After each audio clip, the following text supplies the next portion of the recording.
of students that are at high risk of being retained on both calendars. We had 19 students, one on year-round, 18 on traditional, that were on high risk of being retained, and that was based on grades and attendance so far this year. I think that says a lot, one, because the traditional kids have been in school a whole lot less time, but they're already way more been at risk as opposed to my year-round.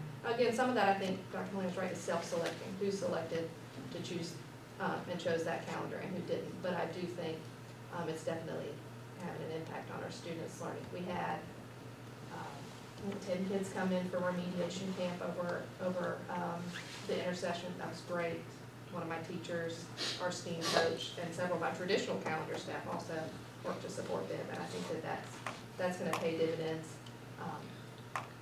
I would think the smaller environment, the two-teacher team in middle school is really positive for our kids because you see those teachers twice a day, so they're on you. They know you. There's only, you only have that many kids, so they see them twice a day. Their thumb is on them. They know who's doing well, who's not, and it's a little easier to keep hands on everybody. So if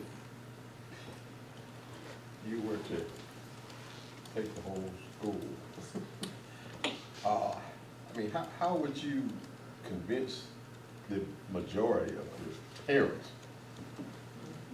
I've had a lot of parents say, is it too early for me to sign my kids up for next year? I think it was the hoop or the hurdle of seeing it happen the first year is a big thing for a lot of folks.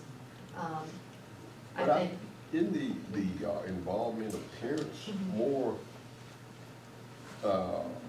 they're more involved in the year-round than the tradition, you think? Hard to say. But you talked about having more It's kids at risk yeah. in this. And that's usually has something to do with I home think that- situations and parents. I think that does. I think that's one of the elements. I think it's hard to measure. I have some ideas about how to measure that. I'd be happy to get back to you on that. I appreciate it. Collect some data on that. I'd like the Principal Curtis thought that is the positive side of year-round. I have the opportunity to meet with every principal one-on-one, so I'm going to expose us just a little bit. There is a difficult side when it comes to personnel, when your school is split year-round and traditional.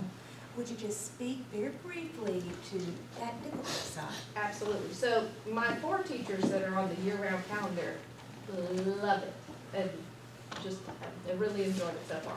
But I have 14 people on my staff that have been working since July 16th.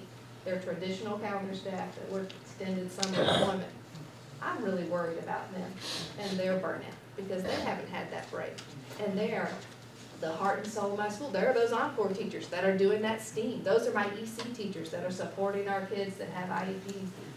That's my ESL teacher. I worry about them. I worry that I'm going to take my best and strongest heart of my school people and wear them out. And I do think that that's something we need to consider because we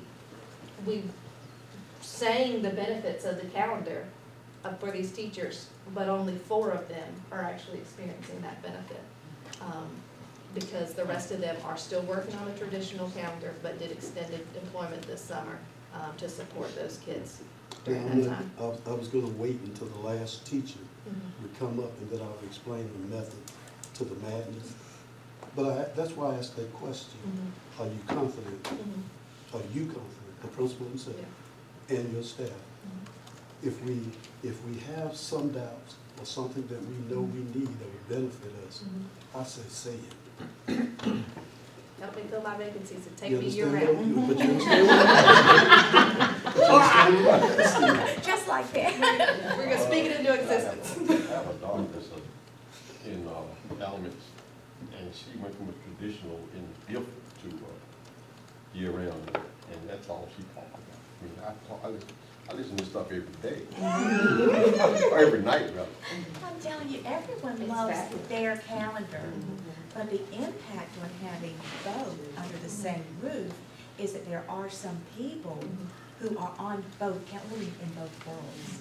So I've had to make our principals take some time off, but remember, school's still going on.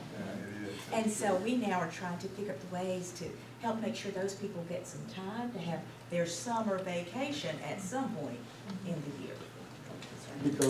Because our ultimate goal That's a simple solution. is to reach those goals that you all are Yeah. talking about. And unless you're confident that you can do it, you can never reach it. And if there's some doubt, I know sometimes we're correct in front of people. But I always say, if you have some shady areas or something that you need some help in, blow the whistle. That's how we can improve it. Trust me, this one has been blowing all week long. And I will share with you, I did just get our HR report. Gentlemen, as a total for the district, we have 12 teacher vacancies for the entire district today. There are 12 today for our 20 schools. Ms. Curtis. Yes, sir. Tell me why you think math is such a problem. And it's not just your school, it's across the county, It's but across the state. from the state, but from your perspective, what is it about math that is so hard? I think there are a couple of components. I think in my classrooms, I see my teachers working really hard to fill gaps. And that means they spend a lot of time maybe not getting to the standard because they're trying to fill a gap. And so how do you balance that? What do you mean by fill a gap? So I'm teaching 7th grade, I'm supposed to teach these standards, this child still doesn't know his math facts. So where's the balance? And so we've instituted part of our period every day is goal time, where they work specifically on individual student needs and gaps. We use Edmentum for that, we use small group instruction, and then we use the rest of the period for that grade level content, because we have to serve both. I do think that my teachers know some of their math instruction is still very traditional, and we've got to move away from that traditional model into things that are going to engage our students more, into things that are going to give our students more frequent feedback, and into things that really personalize it for them. And so that's why we're focusing on math, and those are actually the things that I've instructed my folks. This is what and the appropriate use of technology in math. These are the 4 things we're going to focus on when we take this math instructional framework and build it to support our students at BSMS. How are we going to personalize it? How are we going to engage our kids? How are we going to ensure rigor? And how are we using technology appropriately? Because I do think we love our Chromebooks, but sometimes in my math classes we love them a little too much. And we got to make sure that we are using it in a way that's really going to give us bang for our buck. Great answer, thank you. Okay, do we have 1 minute? 2. Yes, you're right. One more question. Oh, One more question. one more question. Yes, sir. No, I'm just kidding. Okay. Ms. Potter.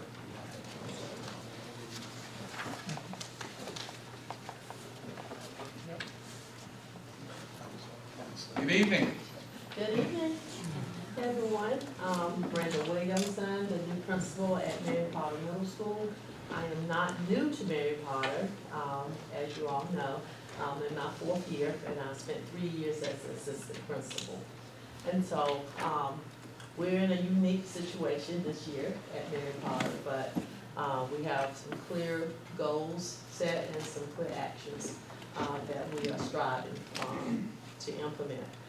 So just in looking at where Mary Potter is currently, what's unique is that this is the first time that Mary Potter has been labeled as a low performing school. But I know, and I tell the staff and encourage them, we are not low performing, but we are here now, and so now what? But the good thing, when I look at our EVOS growth data, we've met growth in every area except for math last year, and that was a big impact on us, because we were at negative 6.72, which is one of the key reasons probably why we dropped a letter grade. And so the question perhaps in your mind is like, what happened in math? And there were a few things that perhaps took place, and some good things that did take place as well.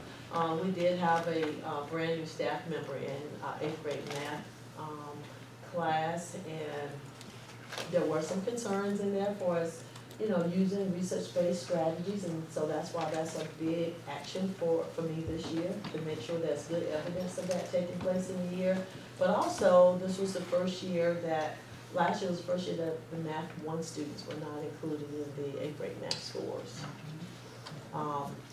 So overall, we were at, for reading, 47.7% and math at 39.9%. In looking at our overall, we were at 46.1, our growth was at 68.4. But in looking at some of our subgroups, we made quite a bit of growth. And when I think about what we did in 7th grade and 6th grade reading, we had double-digit growth there, so, and proficiency, so that's a plus for us. So in looking at where we are today for as our student population, I'm at about 59% African American, 25% white, 12% Hispanic, and 9% with 2 or more races. Today, we were at 245 students. So currently, I have about 14 certified staff on board. So in looking at our goals for this current year, there are 4 goals, and they are perhaps the traditional goals. But we do have to have a goal so we can drive towards a target and be intentional in our decision making, what we're doing in the school. And so I'm glad to have these particular goals because we are very data driven. So looking at our first goal, by June 2019, we want 52% of the students at Mary Potter to meet grade level proficiency and 41% to meet career and college readiness in reading. And that will be measured by the end of grade assessments. Now, even though we're looking at 52% for grade level proficiency for our goal, we're striving to do double digit. Because looking at where we were, our baseline, we were at 47% grade level proficiency. But, you know, our teachers, we are, you know, and administration, we are really tuned to get that double digit. So we want to get our low performance status for sure. So we're kind of 6% above with the base, but our target is still double digit. Our second goal is, in order to exit low performance status, 45% of our students will meet grade level proficiency, and 34% of the students to meet career and college readiness in math. Now I want to put those 2 goals together because we have similar action plans in place. And one of the things we're really focusing on is making, as I said, data-based decisions.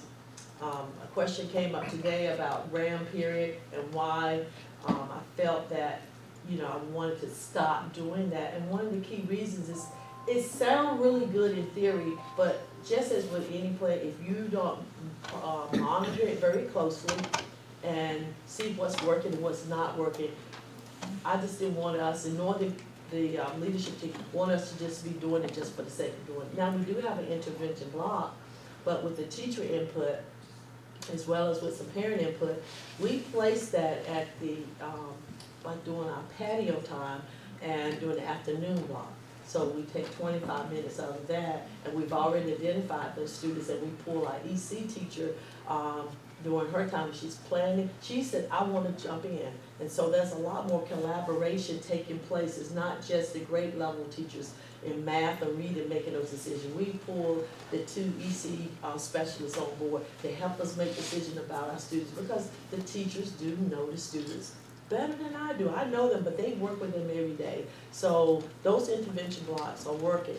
And we have a standardized lesson plan template that was not in place, and that came from feedback we received from the comprehensive needs assessment. So we needed to have a comprehensive, a format for lesson plans. So my teachers submit the lesson plans to me every week now. It's in the same template, and so it's unified in that way, and I give them feedback. And then conducting the walkthroughs allow us to have immediate feedback provided to the teachers, and so we can see evidence.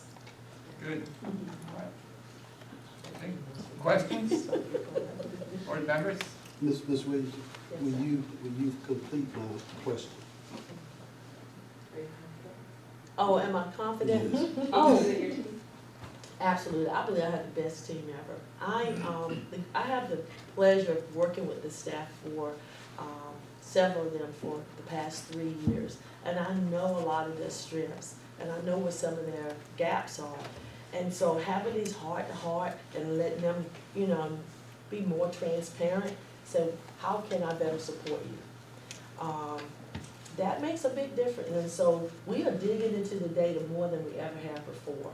And so with that in mind, we know exactly, like with my 8th grade math teacher, so, because 8th grade math wasn't, you know, very strong last year, but I have the fortunate advantage of having the intervention specialist that worked with our Math B students last year as an intervention block. She is now the 8th grade math teacher. And so we had, you know, about 5% of the students that were proficient in 8th grade math. And so she's like, there's no way I'm gonna do just double digit, Brenda. We're gonna get more than 10%. I said, absolutely. And so we've already, you know, all the teachers, we're intentionally identifying students and saying, how can we meet their individual needs? So I feel very confident that we're gonna be very, very successful this year. You know, the reason I asked you and the other persons that same question, because I believe that Dr. Queen has good confidence in principals in the school that she's confident in. Because I believe she really wants to see Graham County grow. And then when I can see the principals reflect the same goal and desire and need that's confident with the staff that you have with you, that makes me feel good, because I'm rooting for them. I want to see our principals and our teachers work together and bring our grades and everything else, so our students will grow and prosper and get a good education in Graham County. And to me, the first step to me that a person is really into what they're doing, if they're confident in themselves and they're confident in those who work with them, that they're on the same goal. So if I ask you nothing else, because you all are the experts in what you're doing, and we count and depend on y'all to do exactly what we need for this county to do. So I ask those questions to boost your confidence, if you're already confident, and if you're not, to maybe instill some more confidence that y'all have that same goal. I want to see our kids prosper in this county. I applaud each and every one of you, because I know you have your hands full. Absolutely, but thank you for that support. I appreciate that so Okay. much. Anybody else? How many electives do your kids have? Yes, we have PE, we have 2 CTE slots. One is for agricultural education, then we have computer block, and then we have band, Okay. music. Okay. All right. Any other questions? You're lucky. You're number 3 It's and after 4. 8 You're o'clock.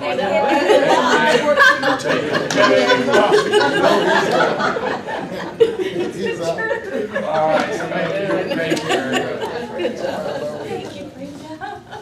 However, we're gonna get re-energized. If Webb comes up. Uh-oh.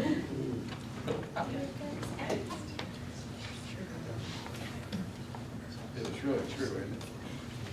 These are so. Seriously? Good evening. Hi, How are you? I'm hungry. You want out of the dress, you say it's 5:45, you should say eat dinner before you come. But I am That's the- tickled to be here. You're making my stomach growl. It's been a long day, hasn't it? It has been, but that's all right. It's been a Monday. So let me tell you about Webb, first year, so y'all go soft on me, first year principal. We have 3 major goals at Webb, and of course, they are similar to most, because I just think that problems across schools, across the nation, across the state, and of course in our district, tend to be similar. How do we get our students to grow academically? How do we close achievement gaps? How do we find how to work with certain groups of students? How do we target students from poverty, especially when we have such wide spans of socioeconomic diversity in our schools. So those are issues that all schools face, and then, you know, our goals and some of our strategies tend to be the same because of that.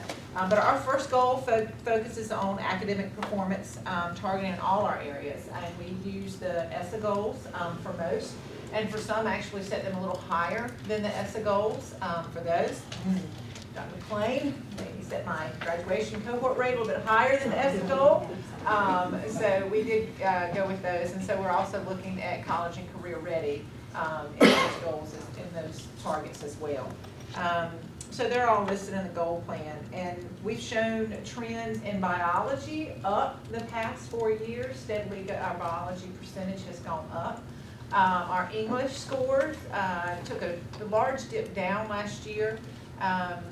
Again, just like you've heard some other schools say, we had a brand new lateral entry teacher teaching our English 2 class, and had lost a veteran teacher who had taught that, and we had seen steady growth over the years until that. So it was a dip there for that, and so but have made some shifts in staffing with that, and have a veteran teacher back in English 2, and so hopefully we'll see that growth go back upwards. Math, just as you hear everyone talk about, math is an issue, as you heard the middle schools talking about math. So when the students come to us and math has been an issue and it's difficult, it continues. We're playing catch up lots of times, we feel like. So we've scheduled courses for students before they go straight into Math 1, so that they can take a Foundations of Math course for a whole first year. Before, and then lots of them will take their Math 1 as sophomores. So we try to give them foundational courses as 9th graders in that transition, and then have them in Math 1 as sophomores. Of course, strategically looking at those who are ready for Math 1. And let me just stop right there. Let me go back. Let's talk about AP courses. Let me just go back to all that went on earlier. So first, you do not have to be certified to teach AP courses. So yeah, I was certified high school science, so I've taught AP chemistry and AP biology. I could have taught AP physics. That would have been foolish to allow me to do that. But I had a certification in high school science, and so if I can teach chemistry, I can teach AP chemistry. So it's not so much an issue. If you have a teacher who's certified in science or certified in math, it's not a special certification to teach AP calculus. It is high school math. So what Dr. Myra was trying to say is, once we identify those teachers who are going to teach those AP courses, we then need to make sure that they are receiving the training to then teach, and the AIG funds to send them to the AP conference and make sure. And then on the flip side of that, especially with sciences, you know, to make sure that we also have the resources to teach those classes as well. So AP chemistry, you should, at least when I taught it a long, long time ago, you had to do 12 labs, and they were going to be questions from those labs were going to be on the AP exam. So you want to make sure that you also have the resources so that the students are able to do those labs and things. So that's about the AP. But then as far as Webb not offering AP courses, if you will look in the registration handbook that is provided to students from all high schools, you will see that every single AP class is offered to every single high school student. So my students, it's just that we don't, because we are a split school, we may not have enough students in both schools to have 2 AP classes for AP Calculus in Webb and in School of Health and Life Science. So it is where they're just combined. So Webb students are taking AP classes in AP Lit this year for the 11th grade AP Lit. They just happen to be in the School of Health and Life Science because the teacher who's teaching that is under Angie's school. So our students are just there. So it's basically for our AP courses right now, with a school of 700, we're cross-enrolled with all our AP courses. So it's just where that teacher is, where it looks like it's being offered in that particular school.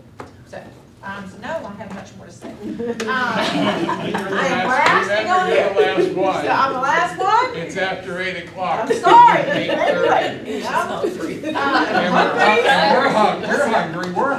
I know. So, but our second goal, let me tell you the second goal. The second goal is about positive behavior intervention system. If you look at our teacher working conditions survey results, our area of weakness was in our students following rules of conduct, discipline. So that was definitely an area that needed to be addressed in the schools. So we already jumped in with strategies there.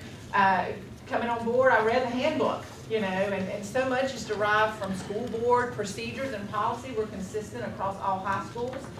Level 2, disruptions in a school building, that is where a principal in a school has a little bit more flexibility in the consequences for those. So we have revamped our tardy policy. I am walking 6 miles a day according to the watch here. You know, just keeping kids, you've got to get in class. To pass class, you got to be in class. To pass class, you got to be in class. So just in the halls, putting them in there, talking to the students. Why are you in there? Every student who comes in for discipline processing, you got to pull up their grades. You have to talk to them about you're not passing your classes. You've got to pass class, be in class to pass class. So having those conversations and checking on them. We made our discipline form electronic, so it has allowed for the processing. 200 referrals, that's great. We're gonna get ours hopefully down to 200. And so, but they are, I think staff are so excited that discipline referrals are being processed that they are referring them. And that's a good thing because it lets them know that this behavior is not tolerated and we're gonna have a consequence. Whether it's, you know, you had your hoodie on in class too long or your earbuds on from disruption, but all administrators can see that discipline referral document. It's electronic, and so if you've got a free moment, you just go in and you check, and okay, we'll get to refer. Well, when they were paper pencil, and poor Anthony Dickens got them all, but if he has to drive a bus that afternoon, or if he's observing teachers, or LEA in an IEP meeting, they stack up. And then they just pile up, and so teachers feel like, and you know with children, you have to be very quick on the consequences. So we have kept within a 24 to 48 hour turnaround on getting all the discipline things processed. And even if I don't get them processed, I can at least see the names of those students, and when I follow them in the hall, I'm coming to see you, baby, because I already know that you're on your 4th tardy. And so if they have a 4th tardy Wednesday afternoons, they stay with me for a work session, and we have nice clean windows because they help me clean and pick up sticks. So, so we just have, you know, we try to have consequences and go quickly with those. But at the same time, we've also tried to put in positive behavior as well. And so we'll need some more professional development on that at Webb. I have been through PBIS training, but the staff has not had PBIS training. But we're taking baby steps. It's not that hard. Be positive, and have some rewards, and it's okay to reward students for positive behavior. So, and the last one is about just our whole work environment. We need to have people happy to be at Webb. I don't think there's any great, unbelievable, teach way different out there for my strategies. Great teachers are going to grow students. Great teachers are going to grow students. You can put a computer in front of them, they'll use it to grow students, or you can put a chalkboard in front of them with a piece of chalk, and they will grow students if they are great teachers. And so you have to hire well, and you have to keep them happy. And so we have to build a culture at Webb of collaboration and working together, and that we are a happy place to be, and that we're there for our kids. And I love them. They are great kids there. Any questions? Any questions, board members? Already got this. Am I confident? Golly, right this moment I am, but. How many faculty members do you have in? Oh, we have total faculty, a little over 40. Way more than I had stuff on. It's a lot of observations. You got help. Yes, sir, Well, Mr. Mims? to that end, I'm just curious about just one of your challenges, and that is having enough time to work diligently on implementing the strategies. And I'd just like for you to speak to that. How do you expect to carve out or generate? You said that you take 6,000 steps, so you're obviously moving around. How are you going to come up with that time? Well, I'm not going to come up with time. And so my friends that I work with here at Central Office will often send me little texts of encouragement. Hang in there, and I'm tired. You know, and so we go, I have areas to improve upon. One, you come into a new school and I work hard and I know my work ethic, and it takes me a while to make sure that everyone else has the same as me and who I can trust to delegate to and turn things over to. That is a area of improvement. I'm not gonna say weakness, but it is a weakness for me to go ahead and delegate things out. And so, but that would be my number one area for carving out time, is to, once I get to know the staff, my staff, and where their strengths are, to be able to effectively delegate. I don't wanna put something on someone right now and then it costs me more work later because they weren't ready to take on that particular leadership role. But as time goes on, that will allow more time of, okay, I see you're growing here as a leader, so I want to ask you to do these things and delegate to those students, to those teachers, students they are, to those teachers and staff members. And the other is to remember that it's a marathon and not a sprint. And that's something I'm having to tell myself every day. I don't know, I hate to say this out loud, we may go down before we go up. Because I have to prioritize what we're gonna do this year in order to have time to make an effective change in at least one area. So that change right now has been behavior and culture of our school. And so I may not be able to get into classrooms as much as I want to right now to give that sort of feedback to teachers to change instruction, because right now, what our data showed was that we need to focus on behavior and culture in our building. So that's where I just have to give my time. And I don't have more time for the others right now, but if I focus on one, make sure we get that right, then the rest will come with time as well. And it's not been that bad. I mean, I thought it was gonna be something shocking, and they're kids, and they've gotten in line, and they're no different than I taught there 20 years ago versus when I went to school there 30 years ago. Just had my class reunion. And so, they're kids, they're meant to rebel. I say this all the time, teenagers are meant to rebel. Their minds are developing. They want to question why. They ask me every day why I can't wear my earbuds in the hallway, Ms. Rice. Why? Why? It's school board policy, babe, and you can go talk to them about it. Yeah. Bring it on. But they are teenagers, and that is a good thing that they are asking questions. Why is this rule in place? Why do we have these?